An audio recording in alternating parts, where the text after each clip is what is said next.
imagine like walking with Jesus for 3.5 years? We're seeing the miracles, seeing him provide and getting the food, the bread, and feeding 5,000 people. To see Jesus walk on water, to see Jesus calm the storm, to see all these miracles take place. Then your leader goes to a cross. He's crucified. These disciples, they would be crushed in their spirit. And then Jesus comes and he restores the hope, because Jesus, he rose from the grave. There's victory over death. The one that was dead, he rose 3 days later. And there in Jerusalem, in Acts, it talks about, Jesus says, stay here until the promise that the Father has given comes. They're to wait in Jerusalem for the promise of the Holy Spirit.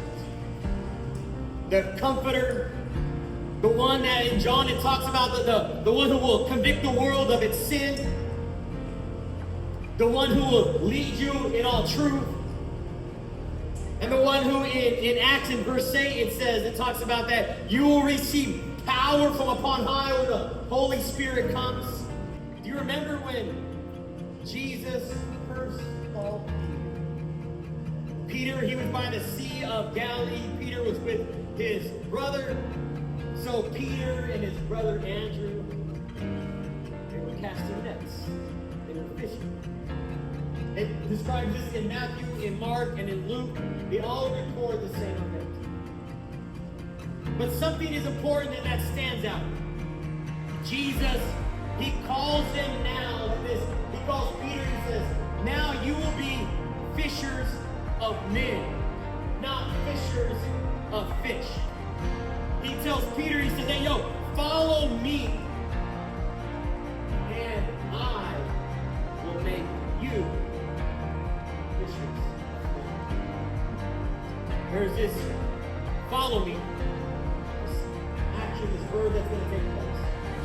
And during this following of Jesus, Jesus is going to make these people that were fishermen of fish into fishermen of men. So here in John, Peter goes on his own wisdom and his own strength, his own decisions, his own feelings. He decides to go fishing. And then he got his homies that are with him. They're like, well, I'm going to go with you. And they all go, and I know how it is sometimes to go out fishing all night and come back to nothing. Not a single fish. And then look at it in verse 4 and 6. It says, just as day was breaking, Jesus stood at the shore, yet the disciples did not know that it was Jesus. Jesus said to them, children, do you have any fish? They answered, no. He said to them, cast your nets on the right side of the boat, and you will find some. So they cast it, and now they were not able to haul it in because of the quantity of the fish. Jesus comes. Jesus, he calls. Jesus, he directs. Brother, there it is.